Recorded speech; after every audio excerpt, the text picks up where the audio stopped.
This episode is brought to you by Indeed. Stop waiting around for the perfect candidate. Instead, use Indeed sponsored jobs to find the right people with the right skills fast.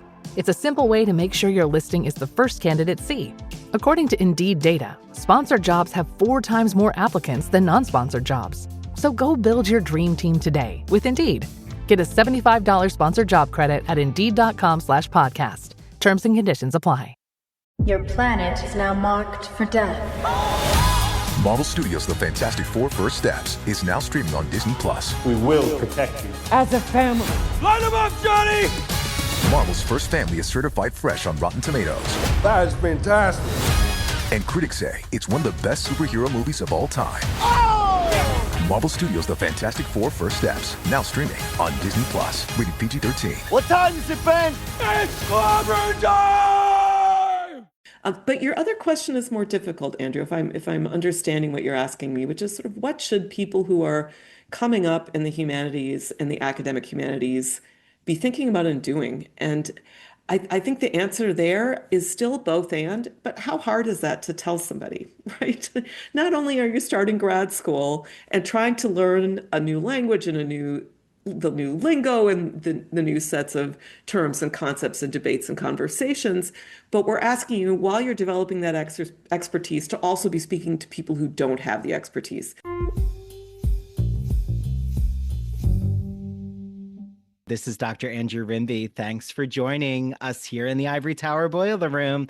If you don't know, you can get all of our episodes ad-free on Patreon. Patreon.com/Ivory Tower Boiler Room. All of Mary's True Crime episodes ad-free, video episodes ad-free from the ITBR interviews. Also, follow us on Instagram, please, Ivory Tower Boiler Room. I like to put a lot of exciting arts and culture clips from the podcast, TV shows, films that we've discussed. TikTok is Dr.Andrew Rimby. Long story, the Ivory Tower Boiler Room one got taken off by TikTok because it was too salacious and scandalous, in my opinion. But I might be just having an Oscar Wilde complex there, thinking, that I was causing such a sensation on TikTok. So please rate us on Apple. It really, really helps. Review us. If you're on Spotify, you can rate us there too. YouTube, please follow our YouTube channel. Please like the video, share it with your friends, your community. The only way that I can keep giving you all free, exciting podcast episodes is because of the reach of the podcast. So rating us, reviewing us, it really, really does help. Also, shout out to Sean, our intern, who, if you see the cover art, you see the edits of the podcast, that's all Sean. So amazing work by Sean. So I hope you all enjoy this episode.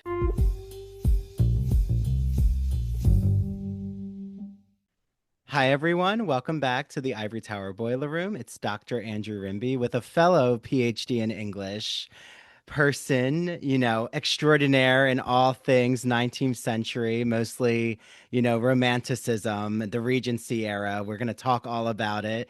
Devoney Looser, who actually got her PhD at Stony Brook, where I got my PhD. So, we have a lot of nice commonalities there. Welcome first to the podcast, and then I'll read a little about your background for everyone to learn more about your work, Devoney. Thanks, Andrew. I'm thrilled to have this chance to talk. Well, so if you don't know Devoney's work, first, we're here to talk about her new novel. Well, I'm calling it a novel. Her new nonfiction book, Wild for Austen, which, nonfiction in its own way could read like a novel, which she does because it's written just so engaging. It's Wild for Austen, a rebellious, subversive, and untamed Jane. I love that title. And you also may have heard of her work because she wrote a really widely acclaimed book called Sister Novelists, the Trailblazing Porter Sisters, who paved the way for Austen and the Brontes, and also another book called The Making of Jane Austen. So if you sense a theme here, Austen is in Devoney's oeuvre and atmosphere. She's a Guggenheim Fellow, a National Endowment for the Humanities Public Scholar. She's written for The Atlantic, The New York Times, Slate, The Washington Post, Salon, and she's a life member of the Jane Austen Society of North America and played roller derby under the name Stone Cold Jane Austen. So, welcome with all Austen energy here on the podcast. Love it. I Thanks for love that it. beautiful introduction. Well, Absolutely. so I'm just curious, when you studied at Stony Brook, did you ever think that your work would be cemented around all of this thinking through with the Regency era? Like, was that something that you were invested in? Absolutely, yes. And my doctoral advisor was Clifford Siskin, who definitely introduced me to a lot of the ins and outs of this era, the way we categorize it, the way we systematize it, and especially to Austen and the women writers who were active. And I got pulled back into the 18th century where I learned there were hundreds of women writers who were active, some of them quite celebrated, but who'd fallen out of the canon. And Siskin gave this the label The Great Forgetting from 1995, an essay he wrote, and then his book, The Work of Writing, in 98. So I can say that, yeah, this was definitely a part of my training, thinking in these ways. Were you there during the much acclaimed culture wars that I heard about in the 90s? Oh, yeah, that might be a different podcast episode, Andrew, but yes. Oh, Uh, us unpacking our Stony Brook. Not saying yeah, I had a lot of Stony Brook academic trauma, but there was, yeah, I I think will any say. PhD program has its intensity. Indeed, and these were the years in which there were pretty raucous arguments. But I can say at Stony Brook, I didn't witness them, but there were rumors of actual fistfights either before, during, or after the faculty meetings. So yeah, it was rough, rough times. Wow, wow. So like when you were, studying for your PhD, were you also interested in feminist studies or this type of like gender analysis that you just really bring to bear in an inventive way in all of your work? Yeah, I was really interested in contemporary feminism and also the history of feminism. And that was something I got exposed to as an undergraduate. I had an internship at the Commission on the Economic Status of Women for the state of Minnesota. So I was very into contemporary politics and policy. But I was also really drawn back to my favorite author, who had been Jane Austen since my teens. And a professor there, Kathy Nickel, really showed me ways that I could connect these. She taught a women writers class. And when I went to apply to grad schools, I was excited that Stony Brook had not just one token feminist theorist on its faculty, but multiple faculty members who specialized in this. It was a real draw for me to that place. Yeah. So as, people find your book, which everyone out there, Barnes and Noble, your local bookstores, if you have to go to a certain corporate place online, it's there. Your public library, right? An audiobook version, which is really well done. And what I find so interesting is what do people tell you like when they find out that your work is centered on Jane Austen? Like what's their entryway usually? Like is it just hearing her name but not really knowing her work or seeing beautiful covers of her novels in like the packaged box sets that they now have everywhere at Barnes and Noble?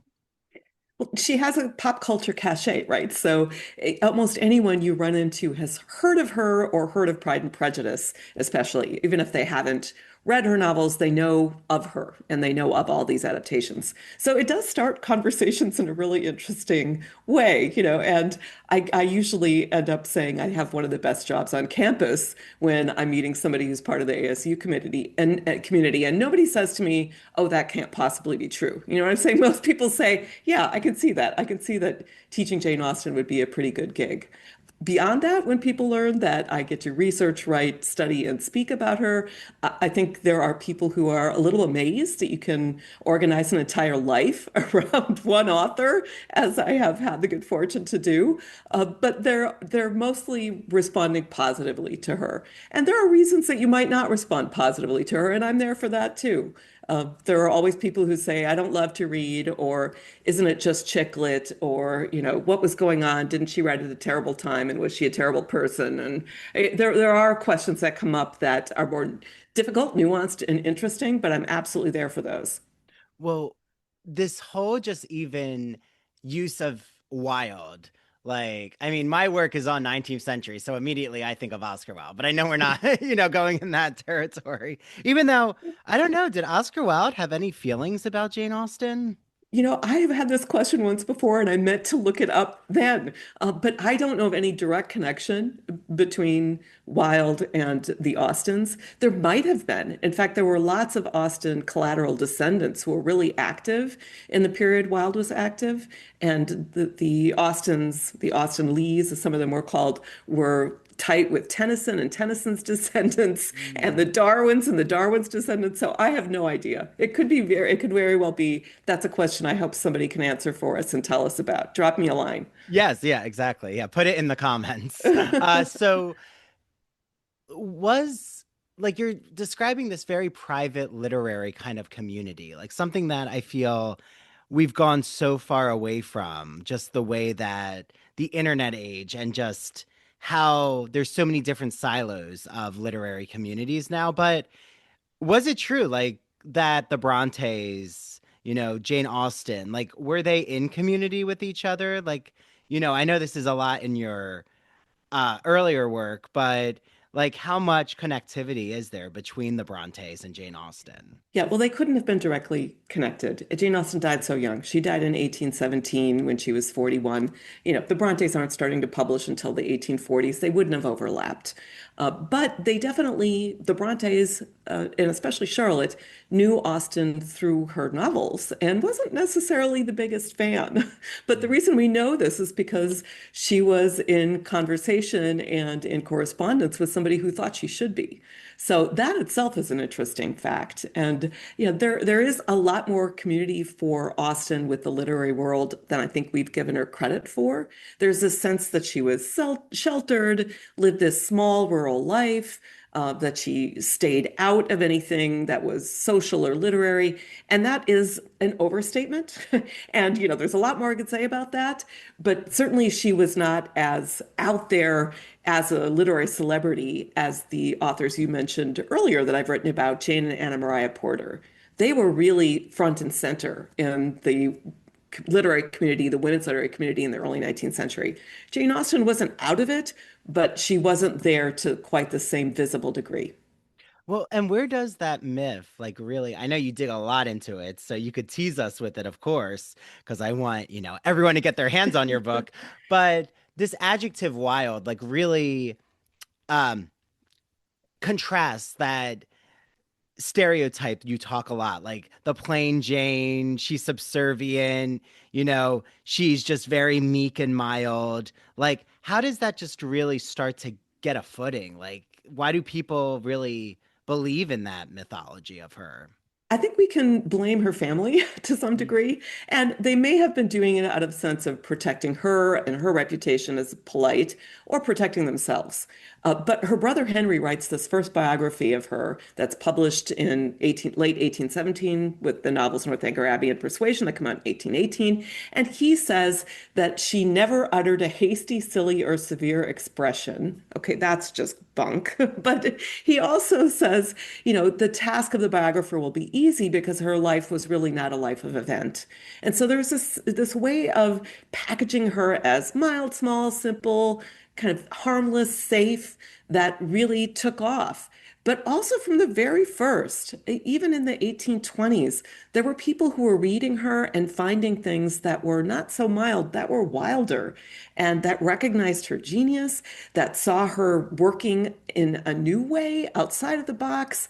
It's just that the mild has really, especially with the wider public, had greater force and greater staying power. And what my book's trying to do is say there have always been people who saw her wildness. There are legitimate reasons to recognize in her writings, in her life and social circle, and certainly in her legacy, more of a wild side. And I hope that the book is persuasive that way. Yeah. Well, and correct me if I'm wrong, but isn't it true Virginia Woolf like also has some not so kind things to say about Austen's work? Like, I forget if it's in A Room of One's Own, but I do remember something about Austen. Yeah, she actually, one of the things she says is that Jane Austen should have better acknowledged her predecessors, and she says Jane Austen should have laid a wreath on the grave of Frances Burney. it's an impossibility because actually Bernie, who was Austen's predecessor, outlived her, by several decades. So it couldn't have happened. Woolf did not do the math. But Austen herself says that Bernie is a great novelist and certainly shows that Bernie was an influence on her. So I think Woolf maybe overstates a little bit Austen's need to pay greater, homage to her predecessors. I think she did pay some homage. But it's also true, as Wolf points out, that there were lots of people writing before Austen that we've forgotten. And that's, I think, Wolf's larger point. Wolf also says that Austen is difficult to catch in the act of greatness. And I think that is a really great compliment. I don't see that as shade at all. I think that's a compliment. Wolf is saying Austen makes it look easy. She makes it look simple. But in fact, it's incredible craft, incredible genius, and quite hard. It's greatness. Yeah. Well, and you deal with, almost her whole catalog, basically, like not even just the novels, but, can you talk a little about her lesser known works or the works that like you've really shed light on as well, like her journal writing? I mean, you even mentioned maybe like some erotica. There's a lot that is not known about Austen. So like, what does that other work look like? Yes, and I should clarify, the erotica is a 20th century invention. Jane Austen did not write erotica. She certainly had works that referred to sex and illicit sex and people who engaged in what was considered illicit. So she's not shying away from the things that step outside of polite, but she herself did not write things that I think we would call erotica today. No way, we would not. Okay, but going back to your earlier question, writing about her writings and looking at the wildness in all of her writings, I started with the things she did from age 11 to 17, which we call her childhood writings, her juvenilia, or they've sometimes been rebranded as her teenage writings. Those are fascinating. And they are wilder than anybody who has the stereotype of Jane Austen's novels as prim, proper, and happy ending focused. You'll be absolutely surprised by how wild these are. They deal in adultery, they deal in theft, they deal in murder. There's a little light cannibalism. There's stuff there you wouldn't expect. And it's often the women who are engaging in these outside the box, sometimes criminal activities, getting away with it, and it's for humor's sake. It's a burlesque. So from the age of 11 and up until a couple of days before she died, she was writing. And in Wild for Austen, I have chapters devoted to all of that writing. I got to reread all of it in preparation for her 250th anniversary in 2025 and to write about the kind of through line of unconventionality. I think the words in my book subtitle, rebellious, subversive, and untamed, those are clearly 21st century words.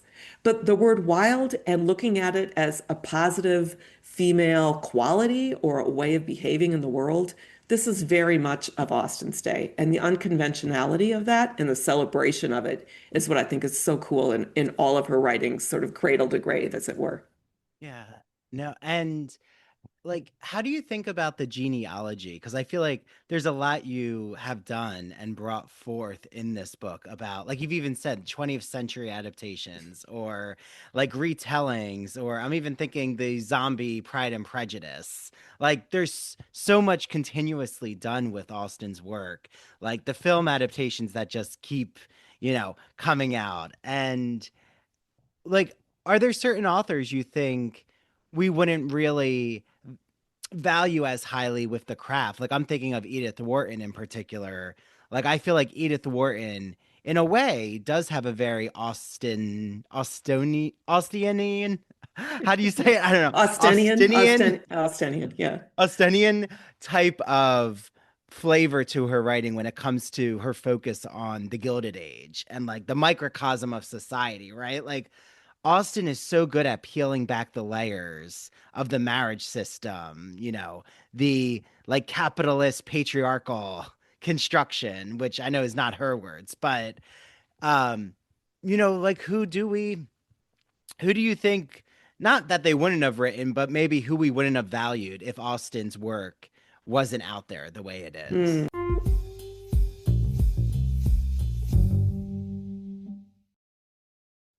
The spring season is here, which means there's a new issue of the Gay and Lesbian Review called Victorian Times, all about my favorite period of literature, the 19th century.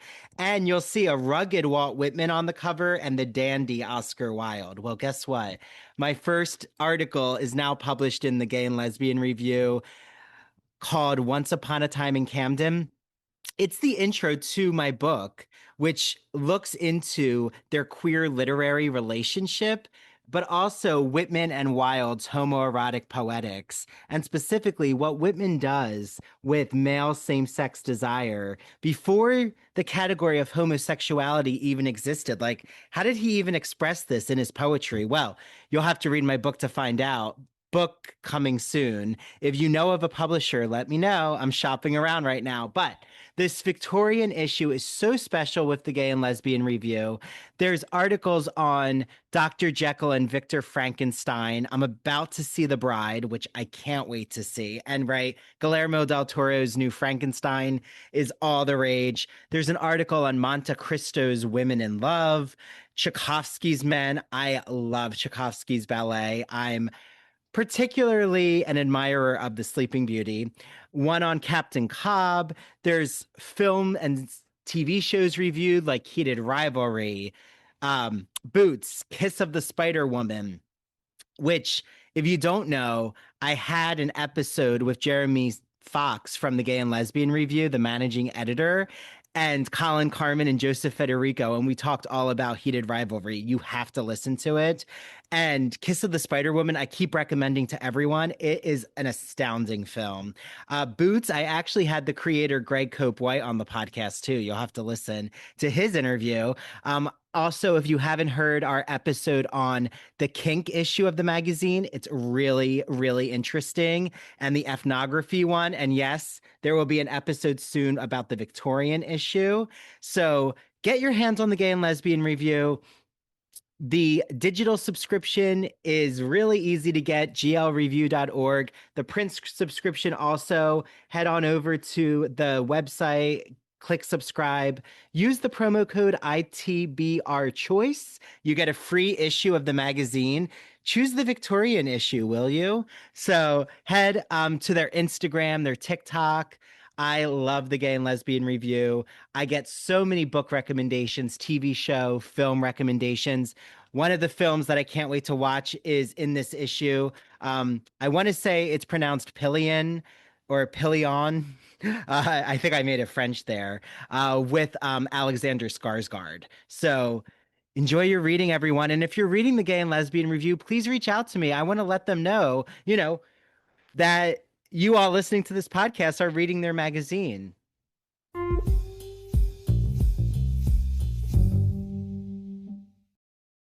Now that the spring semester is here, I am so excited to let you all know about a publisher, an independent publisher that's celebrating 40 years of great books called Broadview Press. I love Broadview Press. I have so many of their editions of classic literature like Wuthering Heights, which is coming out soon, and it's our book club choice. And they have so many academic books for instructors and for students and the general public. So I've had so many exciting guests on, from guests talking about The Wonderful Wizard of Oz, guests talking about vampire literature, horror literature. I'm looking at you, Jeffrey Andrew Weinstock, whose book actually just came out called Horror Theory. Look it up. And I cannot wait because I have two exciting guests coming on soon.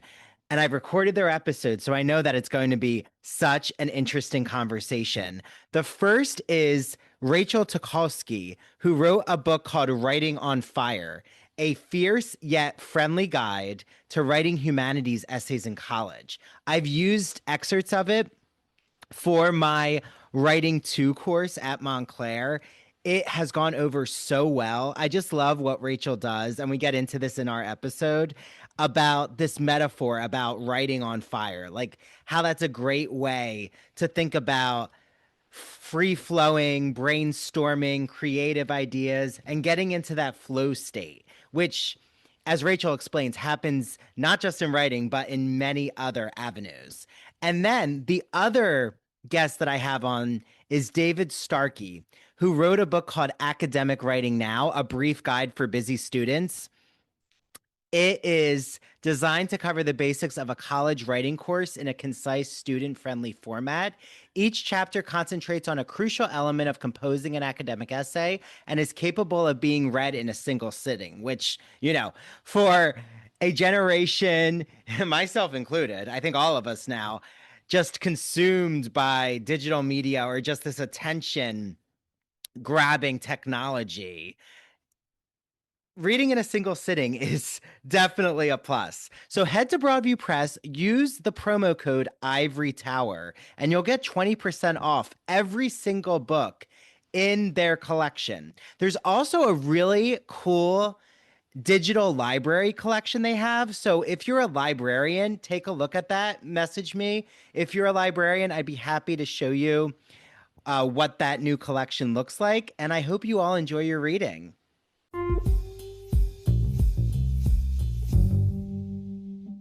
That's a really good question. I think the fact that we call her a genius and we point to her as sort of the early 19th century's exemplar of the novel has in some ways opened up opportunities for people who came after her, but also in some ways shut down opportunities for the remembering of those who were doing things that were also wonderful, great in her day, but that aren't now the standard. Her having become the standard opened up possibilities and shut down some possibilities in some other's celebrity. And, we could think even of some of the men. We could think of Sir Walter Scott, who used to be, in the 18 teens, seen as the greatest thing going. He was writing anonymously, but most people kind of suspected that it was him writing these Waverley novels. And they were considered the Shakespearean novel. They were considered the greatest version of fiction going. Very few people read Scott these days in the way that we read Austen, at least, not with the same avidity. I think what Scott was doing was different, but the genius of it has become less valued as the genius of what Austen did has become more valued. And listen, I think Wharton is great. I'm not telling anybody to read less Wharton, but I think what Austen has that maybe Wharton doesn't have to the same degree is an incredible rereadability. We can know exactly what's going to happen in Jane Austen. We know how it ends, we know who the characters are, but every time you open one of her books, there is just an incredible talent on the level of the sentence, on the level of the chapter, the section, the character, the plot. All of it is so well done, and you see new things each time, or at least I do, and many of us do, that a lot of other authors just don't have to the same degree. I would reread Edith Wharton, and I hate picking on Edith Wharton, but you brought her up. I hate picking on her, but I wouldn't sit down to read that for the fifth time. I wouldn't sit down to read House of Mirth for the fifth time. I would with any of Austen's six, and even some of the more so-called minor writings. Yeah. Well, it's okay if you pick a little. And I love Edith Wharton. I mean, I think, there's definitely,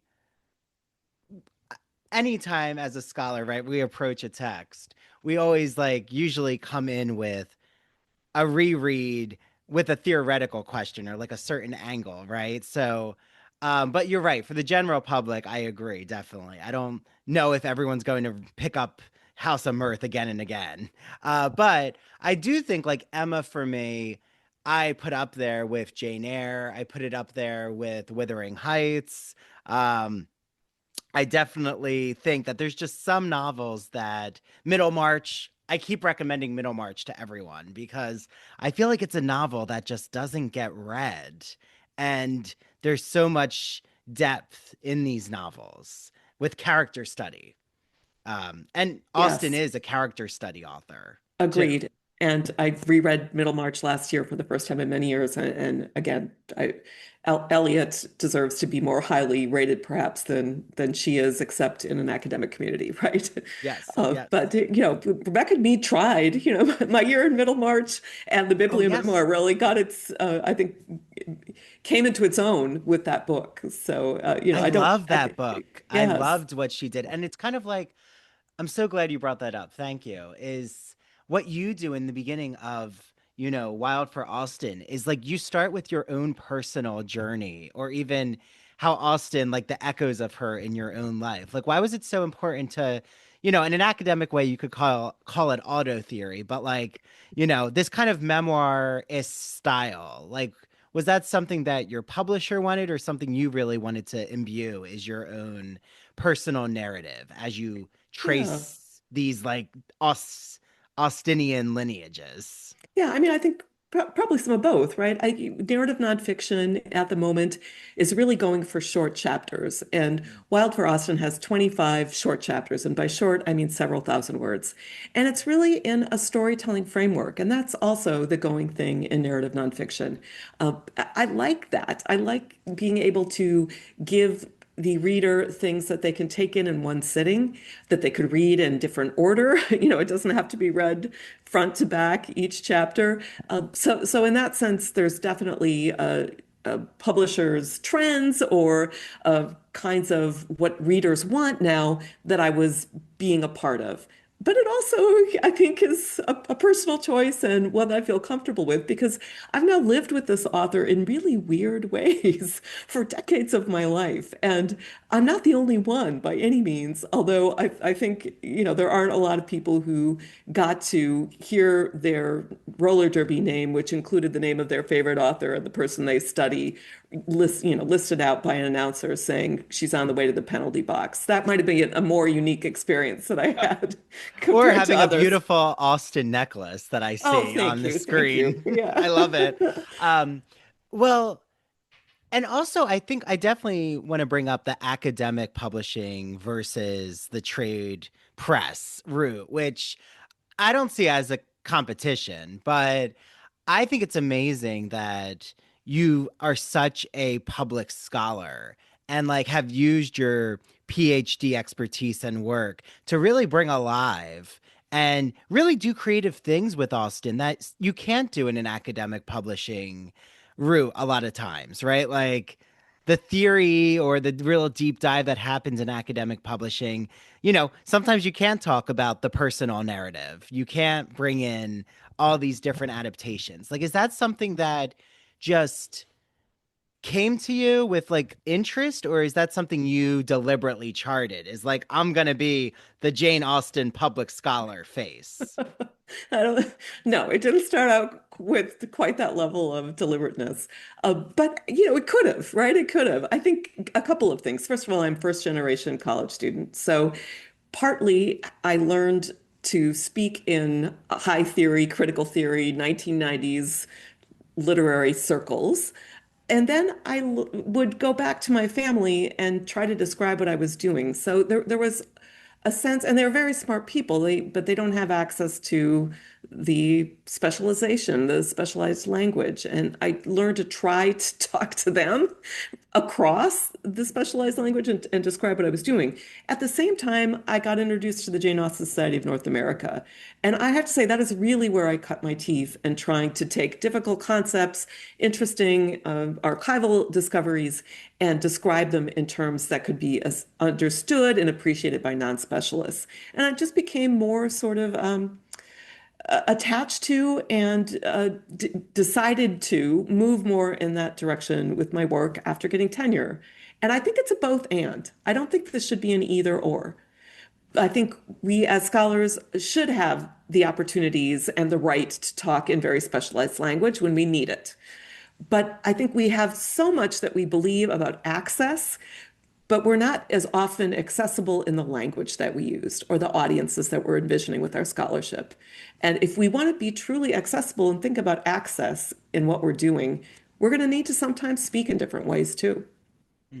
So powerful. Thank you. I mean, it's just resonates deeply because like I do like public library events. I mean, of course there's the podcast that you're on. Yes. But I think like what have you learned too, like for academics listening or younger academics or, the job market, of course.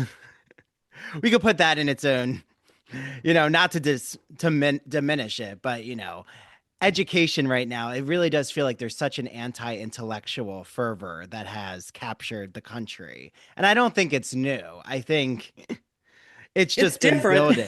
Different, It's different. definitely different.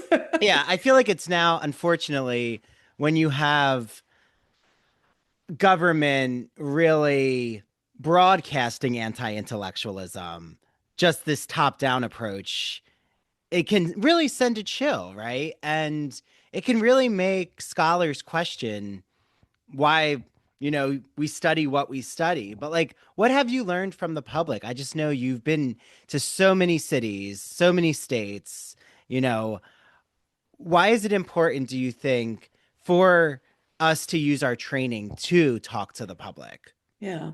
I mean, I would say my experience with the public is that there's a hunger for this. There's a hunger for this kind of conversation and for people who will step in and help elevate the questions and elevate the knowledge. And,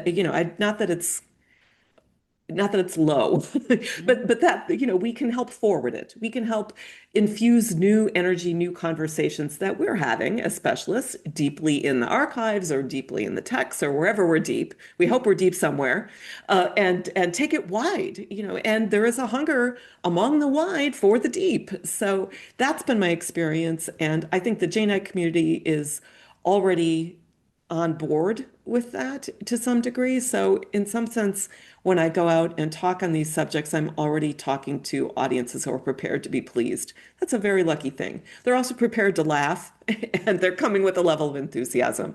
So, there isn't a built-in scholarly, a built-in public community in all of that way, in all of these ways for scholars to enter. I think this might be unusual in having that, the Janeite community, as it calls itself, and I'll call myself a Janeite. But your other question is more difficult, Andrew, if I'm understanding what you're asking me, which is sort of what should people who are coming up in the humanities and the academic humanities be thinking about and doing? And I think the answer there is still both and, but how hard is that to tell somebody, right? Not only are you starting grad school and trying to learn a new language and the new lingo and the new sets of terms and concepts and debates and conversations, but we're asking you while you're developing that expertise to also be speaking to people who don't have the expertise. In the 90s, when I was at Stony Brook, the things that we were being asked to do, we were being told publish. It used to be enough to write a good dissertation, but you're not in that economy anymore. You can write a great dissertation, but you also have to have published. And if you have a book right out of the gate, out of your dissertation, you'll be even more solidly ready. So now, how many years later, 30 years later, we still have those same expectations for publication, but now we're saying you need to not only publish scholarly work, but also publish public-facing work at the same time. So, do your great dissertation, do your academic publications and scholarly-facing work, and do public-facing work. It's unfair. It's way too much. On the other hand, it's not a bad idea. And I really hope that more scholarly training, more people in the humanities and the academic humanities are building these kinds of assignments into our classes. Because I do think learning both and learning how to translate ideas from the get-go at the graduate level is going to serve the profession well, it's going to serve the public better, and for the individual, it will be a skill set that can carry forward, or a multiple sets of skill sets that can carry forward. I hope that wasn't too long. No, it was, yeah, incredibly, just you're such a wealth of knowledge. I'm just absorbing everything. Well, And I've written about this stuff in a couple of places. Profession, I have an essay on the whys and hows of public humanities, so the MLA publication. I did a piece recently for PMLA on theorizing the archives and using the archives for public-facing work. And there's a new journal out of Cambridge University Press called Public Humanities, open access. I really recommend it to people who want to see what is the conversation among humanists doing this public-facing work at the moment. And, sort of where are things at? Where are they going? Where could they go? As you think about your own ideas, your own work, and your own developing expertise. oh, well, I'm gonna check that out. And it kind of sounds like you're also talking about this idea of code switching in a way, like when you were talking about going back to your family and like talking about ideas. But I do feel like academics now, there's a lot of like code switching involved with like, if you're in a conference, you know, I will say, like, I feel that it also, right, depends on the community. Like you've said about the Jane Austen community you're a part of, it reminds me of the Post Studies Association and the Society for the Study of the American Gothic that I'm a part of, where like they really love innovative kind of presentations, or like you don't have to do a traditional paper. So I think, right, there's always a different nomenclature for wherever you are. And like that high theory has actually fallen by the wayside, in my opinion. Like now it's really, what can you teach? What can you bring to this campus? Like, and whether or not it is actually being recognized for tenure purposes, I think is a different question, because I still think this public scholarly profile isn't as valued by administration, even though they want you to do this work because it gives them more marketability as a campus community. So I don't know. Do you feel like, I always feel like academia is like 5 years behind like what's happening in arts and culture on like a more nationwide level. Is that like a fair assessment from just what you've seen in the profession? I don't want to put a number of years on it. I don't want to go there. But yes, I think actually at Arizona State University, I have found great support from the administration. And, it's part of the university's charter to do work for the public and in the interest of the public. So that part I've felt very encouraged, very welcomed, and allowed is the wrong word, but how about encouraged and given resources and support to do more public facing work. I would say that where I see less welcome is sometimes with people who are very attached to the scholar facing enterprise and who look at the tenure requirements, who send it out to external evaluators, and who say, what we need is what we've always needed. What we needed 30 years ago, the 6 articles in the monograph from the University Press, that's what we need. That's what proves. And, especially at research universities, and it varies at other kinds of institutions, but we have not been, as a profession, as quick to change those benchmarks, despite help from the MLA, the AHA, the American Historical Association. There are lots of professional organizations that are trying to give departments a better sense of how they could retool those expectations. But I think you're absolutely right, Andrew, that those expectations have not caught up to what the public is seeking, what even publishers are seeking. I think a lot of university presses now would really rather have the crossover book, the crossover trade book, because they aren't selling as many copies to libraries. The bottom has fallen out of that particular economic model, and they are looking for ways to reach readers beyond the academic readers they could count on 10, 20 years ago, however many years ago we're behind. Yeah. We won't put a number on it. You're right. That was for hyperbolic reasons. But, also like those who have written just incredible blurbs. Like I see names like Rebecca Solnit, I see Lucy Worsley, like Janet Todd. I just see so many names of like Rebecca Solnit. I absolutely love her historical work and As what do she I. does with gender studies. And yeah, I mean, you're right. If your book isn't like being shown at a public library, like in the new fiction or nonfiction, it's going to be really tough. Or if it's not an audiobook version, I feel like now a lot of academic presses, they just don't have the funds sometimes to do audiobooks. And the public now is so split in their time where they can do things that everyone's like trying to multitask. And Yeah. I think it's incredible though that that these collaborations are really starting to gain a lot more momentum. Yes, and I feel so fortunate to have endorsements from those incredible writers and thinkers. I feel very lucky, and most of them I know in real life too, which is just like beyond right. But I also think there's a little bit of recalcitrance, not necessarily as much as there used to be. I think it's going away, and I think there's every hope that it will continue to lessen. But I think there's still some sense on the part of scholars that writing for a public is easier, that it is not as smart and that it is therefore not deserving of as high status as other kinds of work, of scholarship. And that's a shame. I think it is just as hard, in some ways, more difficult depending on who you are. I think it can be just as deep. Anything can be done well or poorly. We know this, right? Anything can be done well or poorly. So I do think that there is just a little recalcitrance on the part of some subset of scholars to acknowledge this as valuable and smart kind of work. And I would love to see that change. Yeah, well, thank you for indulging me with all of these academic questions.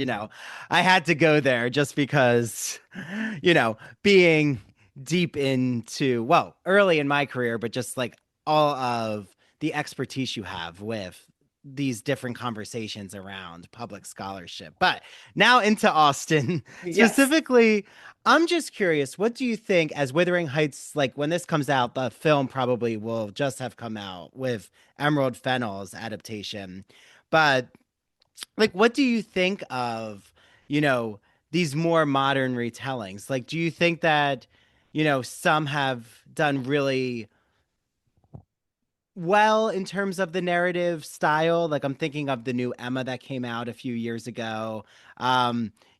Which do you think are more, I don't want to say truthful, but like, are there certain adaptations of Austen that you just prefer because of the style compared to others?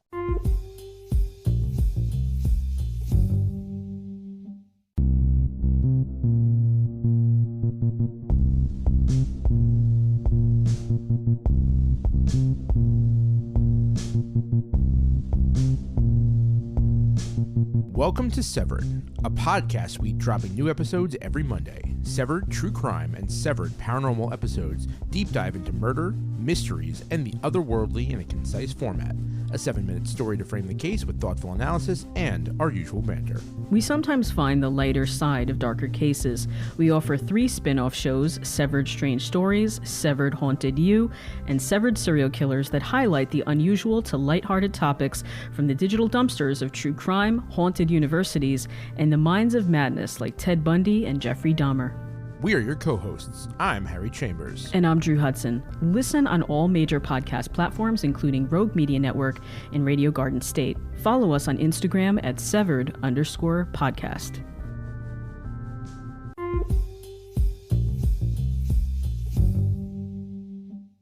Are you a fan of classic Hollywood movies?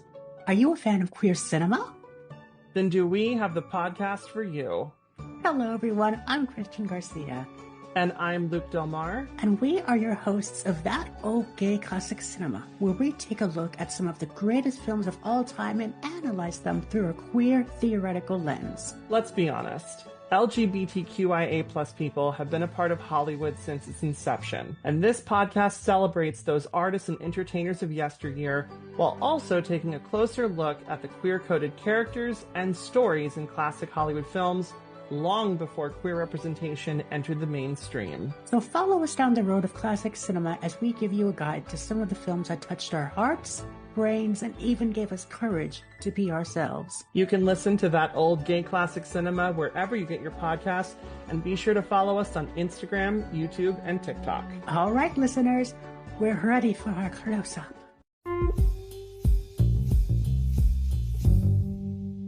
Yeah, and I think I should say I might have started out in a place where that was a really important question to me.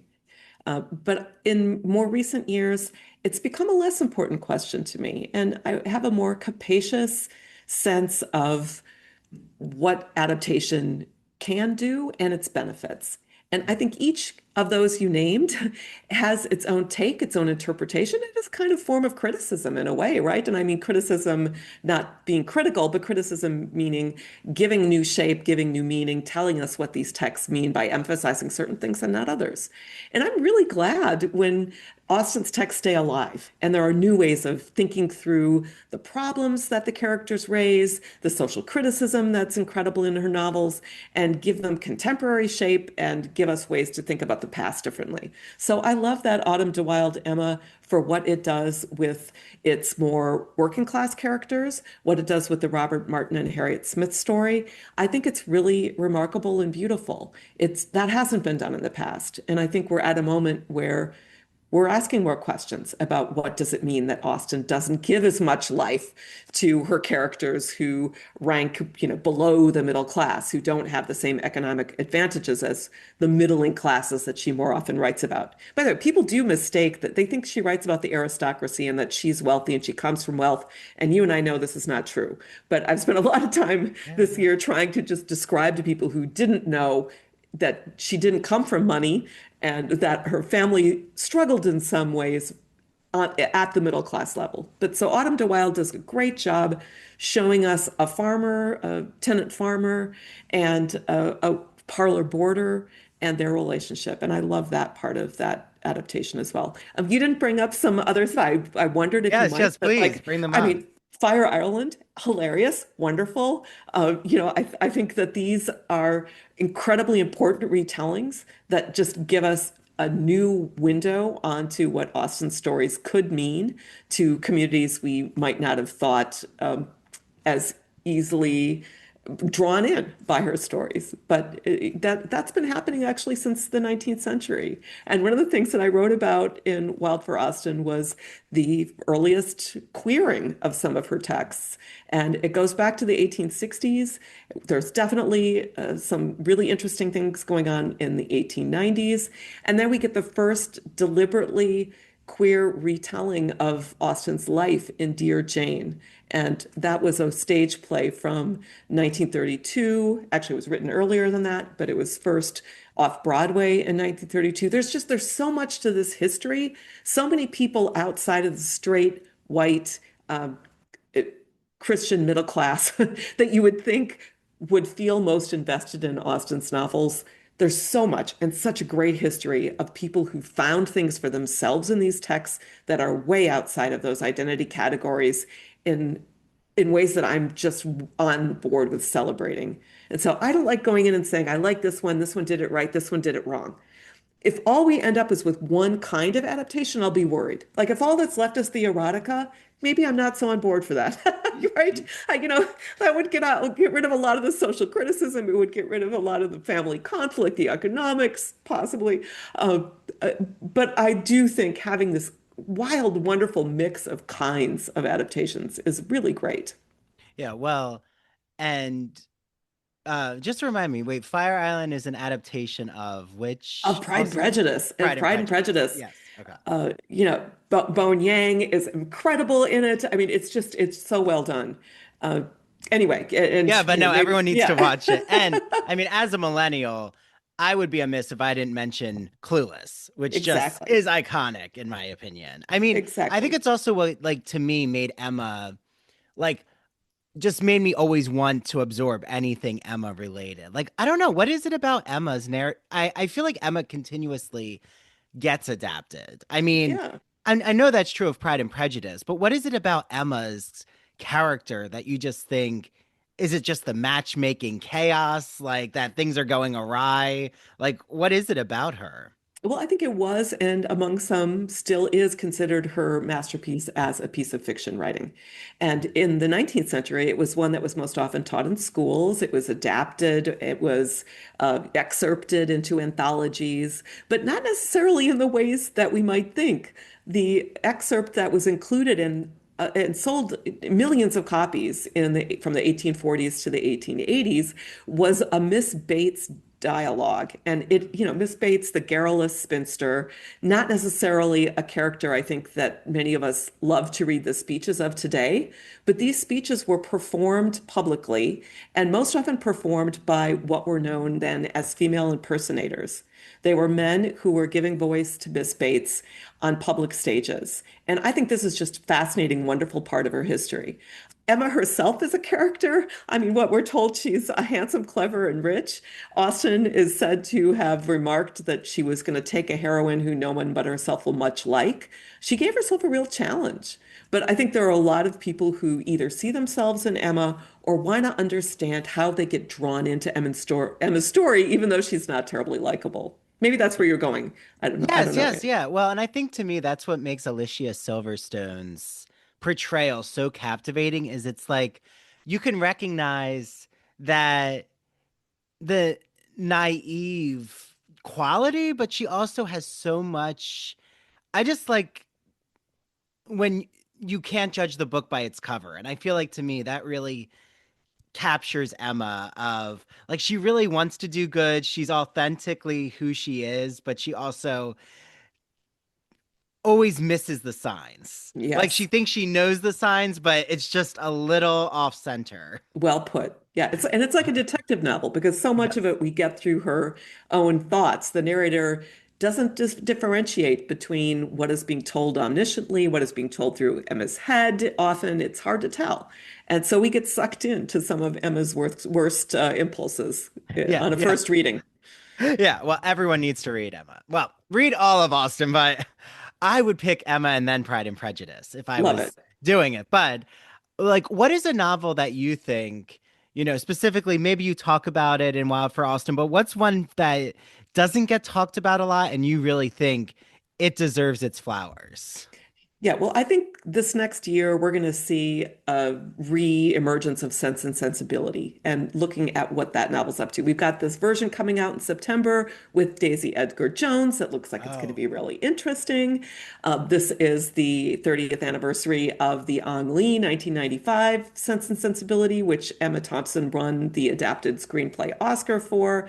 It is a really interesting and beautiful novel, not her most technically perfect, but a really interesting and beautiful story of two sisters with different approaches to life and emotion and thought. And I think that one's going to have a renaissance. We'll see what 2026 brings, but I think that's yeah, possible. And of course, Pride and Prejudice is just evergreen. It's just evergreen, right? it is. It is. And are you excited? Like, are you a Wuthering Heights fan? I know it's not Austen, but Oh, I certainly read Emily Bronte's novel as a teen. I think I remember reading. I grew up in Minnesota. I remember reading it once at a hockey tournament during a game I didn't really want to see. Like 4 games in a day, and there were two I really wanted to see. And I was I was reading, Heathcliff's gnashing teeth. Without anyway, a hockey game seems like a perfect place in some ways to reread Wuthering Heights. Maybe that's what I should try for this year. that So is yeah, so funny. I have to say, I am not as much a fan of the supernatural. And so I think just from a preference perspective, a taste perspective, that is never going to be my go-to book. But I think it looks like the adaptation is going to do really interesting things. Margot Robbie, great actor, obviously, and yeah, I will definitely go see the film. I think you're right. I need to reread the novel, whether it's at a hockey tournament or somewhere else. But it's been a number of years since I've taught it, and I wouldn't put it at the top of the list for me among favorites. But that doesn't mean to say that others shouldn't. Yeah, I just remember that's funny. I feel like Wuthering Heights is like such an atmospheric reading, like remembering where you read it first, because I read it in a sauna in Las Vegas. And it That's was like the perfect. steaminess, I mean, I've always just remembered Wuthering Heights, like my high school teacher talking about it as a gothic take on Beauty and the Beast. Yeah. And that just really stuck with me. So when I reread it, which I'm doing for our book club on February 1st with the podcast, I'm eager to see like how it resonates now I because think it's that's just been great. so long for me to reading it. I Um, think that's absolutely great. And, I think the Kate Bush song and all of the pop culture references. yeah. I have a friend and colleague, Judith Pascoe, who's written about Wuthering Heights in Japan and looked Oh, at the wow. ways that it has had global resonance. I mean, it's a fascinating, fascinating text. I don't mean to throw shade. And now what people are going to remember is that I said nasty things about Emily Bronte and Edith Wharton. And No, no, no. You didn't. No, no, no. We all have our preferences, right? No, no, no. But Yes. There's a line from Austen, one half the world does not understand the pleasures of the other, right? So that might apply here. yeah, like and if we started talking about the grapes of wrath, I would have some not so kind things. Maybe everyone says I need to reread it, but I think I'm fine right now. Um, but are you okay to go for another like 10 minutes? I don't want to take Sure. too Yeah. much of your Yeah. time. Let's Okay, do. Let's okay. do. No, thank you. This is just, going by so quick. So, as we like as you take us just on this really interesting journey, like how hard was it for you to like navigate just the immense biography about Austen, but also wanting to like really do justice to the modern day relevance of Austen? Yeah. I I definitely felt that as a something that I needed to be better at, right? I think there is no question that Austen's relevant. She's in pop culture to such a degree that she's relevant. But the extent to which people are going back to the original novels, it might not be what it should be. The extent to which people are reading print or even reading on their Kindles or even listening on Audible, right? I mean, we want these access to these kinds of stories to stay with us in their more original forms too. And so I definitely felt uh, a pull there. Is that getting at your question? Where were you hoping I was going to go with No, that no, one, Andrew? It's a deep, absolutely. it's a Yeah. deep question. No, no. I feel like even you're making me think of when I go to the Secaucus Library here in North Jersey where I live, and they have like pictures of all of her novels to celebrate the 250th anniversary. Like, in my opinion, that might just be the first time that the general public, that's probably the first time they've even seen all of her novels like listed. And I think that sometimes that's right. There's always an entry point. Like it might be the Jane Austen mug that someone sees at Barnes and Noble or a bookmark, right? And I always just think it's interesting how someone gets at something when it's not taught to them, like in high school. Like, how many conversations have you had with high school teachers? Like, are they still really, teaching an Austen novel, or have other authors kind of just started to replace? And it's not just Austen. I know it's a lot of 1800s authors who Yes. start, now there's such a modern pool to read contemporary authors. Like, do you feel that high school students have an understanding of Jane Austen? Yeah, it's being taught less often, and I don't have exact statistics in front of me, but I think partly there are fewer literary texts being taught in English classes and fewer from the British tradition being taught. And there is, in some ways, I think, an impulse to do shorter things, right? This is even a shorter novel of Austen's like Persuasion is considered long by some curricula. And boy, that's hard. Boy, that's hard. I do think the places where she seems to be taught more often, there are definitely high schools and charter schools that are more focused on, the great tradition, great books. I think she still has a foothold there.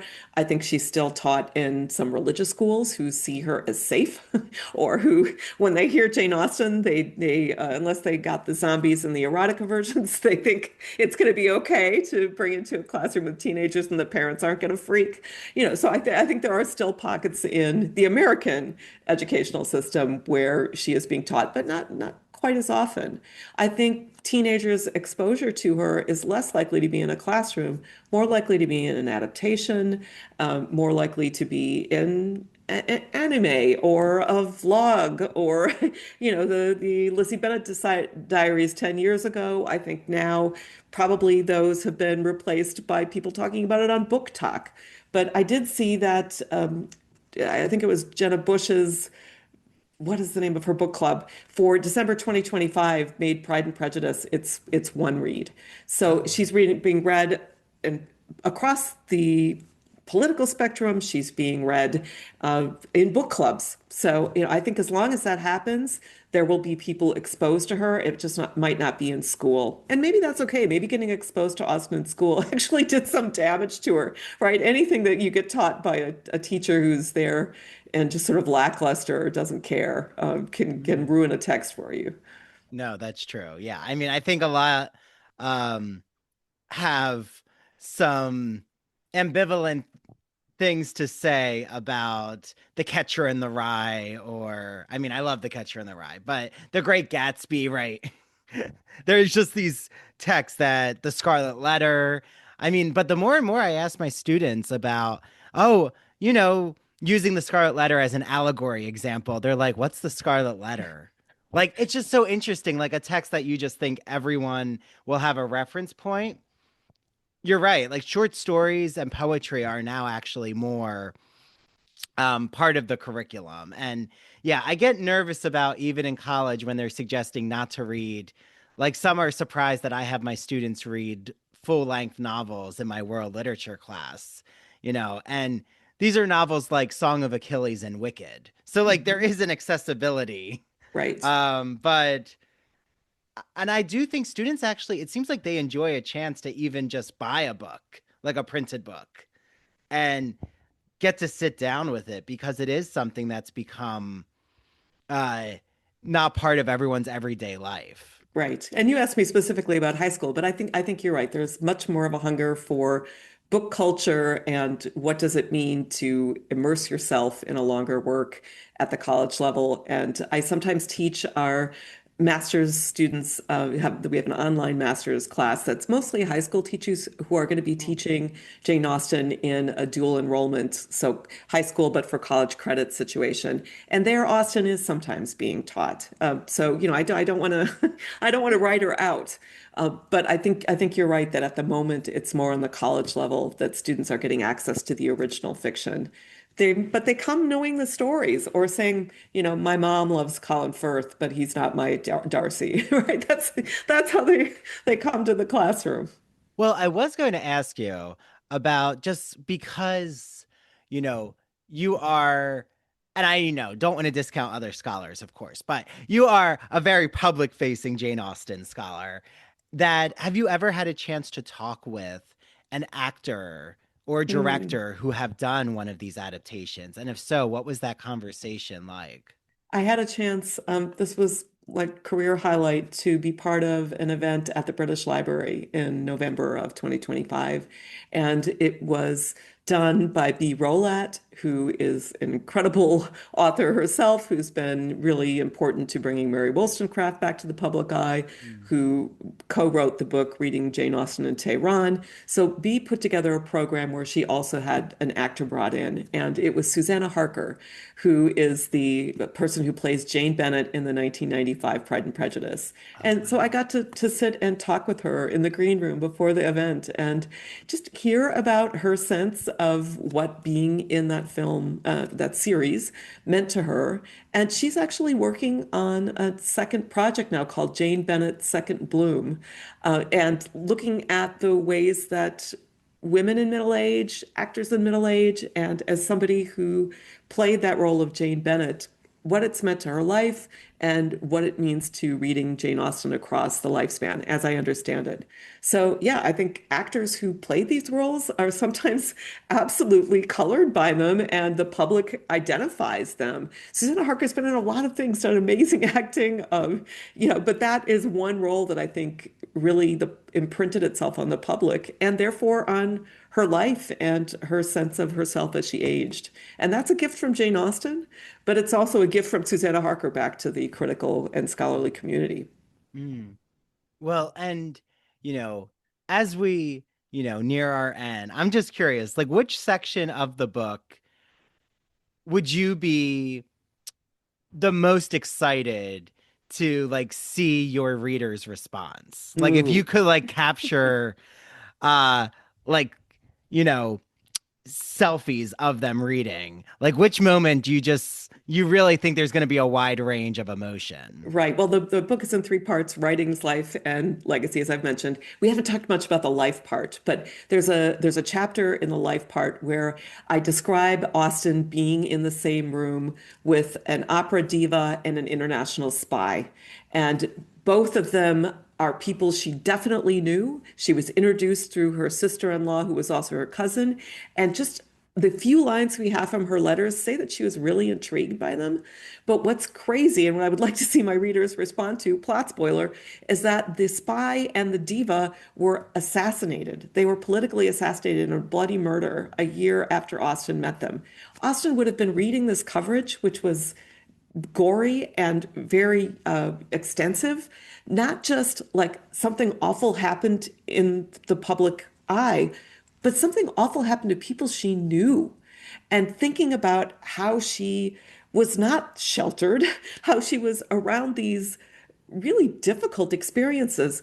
When she made a decision not to write about spies and political assassination and bloody murder, it wasn't because she didn't know about those things or have connections to those things. It was an artistic choice. And I think that's really important. And I would like to see people's faces when they realize that. Yeah. Well, and how do you weigh in also? I feel like it would definitely be a miss in our current climate if I didn't ask you this, which is like, don't be worried. I'm not asking you something too that's going to get your like contract canceled. Don't worry. But like, also, what do you think the merit is of like if Jane Austen gets talked of like as a cozy read or like escapist fiction? What's wrong with that? Like, is there something Yeah. wrong with turning to novelists who you're going to be having a nice cup of tea with Hmm. and a biscotti and enjoying Pride and Prejudice? Like, Yeah. what do you think about that idea of escapist fiction and Jane Austen?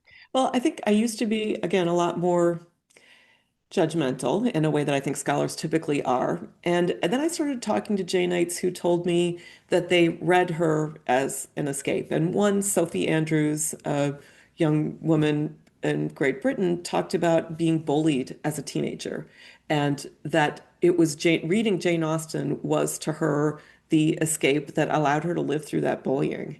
And the texts, that kind of escapism, I don't think we talk about to the same degree. We imagine escapism as something that privileged people do, or something that people with cozy lives do. And I think reframing escapism and reading for escape as a response to trauma is a different way of talking about escape. That said, I think people who are reading these novels only for escape, if we're going to go ahead and say that it's a more limited way to read, are missing so much. They are missing the comedy, the irony, the social criticism, the craft. They are also missing opportunities to talk about the things from the early 19th century that are very difficult. And I think talking about class, about race, about slavery, anti-slavery, the slave trade, these things are really important to understanding the era that Austen lived in. They're often left out of the adaptations, but they are in her texts. Her texts are not political treaties. They don't tell us what to believe, but they do open up these questions. And what I often tell my students is I think a good way to read Jane Austen is not how to behave. She's not going to tell you how to behave, but you might use these to explore what it means as an individual to lead a more meaningful life in a world that's deeply unfair. And to me, that is another reason that her novels continue to resonate, not just because they are cozy and they allow you to escape, but because they allow you to get into some of the real difficult questions of life in her time and life in ours. Well, incredible. I mean, I feel like that's the clip there. But no, it's in all like just what you've done with Jane Austen is so incredible. I love following your work. I am incredibly happy to, say that, you are a Stony Brook graduate and this is what a Stony Brook PhD looks like. It makes me very, very happy to have had this conversation. And I'm so excited for more to discover your work, to get Wild for Austen, go down, the list of other books you've written and get their hands on it. I mean, it's wonderful that Austen just continues to just breathe life into such interesting avenues of arts and culture. So thank you so much for coming on the podcast. And I need to ask, where can everyone follow you on social Right. media? Where can they get their hands on your book? All the things. Right. So I have a Substack, devony.substack.com. It's Devoney. And that's where I tend to keep things most up to date these days. I do have all the other places. You can find me in all the other things. I do the Instagram and the Facebook and the LinkedIn. I think these are increasingly where academics are engaging with publics in ways where it's sending things out. And so I'm definitely there too. I also just want to say Mutual Admiration Society, Andrew, thank you so much for the work that you're doing in Ivory Tower Boiler Room and for getting the word out there, the conversations going in ways that are just so energizing and wonderful. Thank you. Thank you, Devoney. That means a lot. Well, you know, this is the holidays when we're recording this. I wish you a happy holiday season. I am going to read more Austen. You have encouraged me to like go into Persuasion and Sense and Sensibility, which I never read. And So, Lady Susan, I think oh, I want to hear what you think about Lady Susan. okay, and Lady Susan. I'm adding that to my list right now. Thank you so much. Happy holidays, and everyone, Wild for Austen, a rebellious, subversive, and untamed Jane. An Thanks so incredible much. read to add to your list. Thank you, Andrew. Thank you. Okay. Wonderful.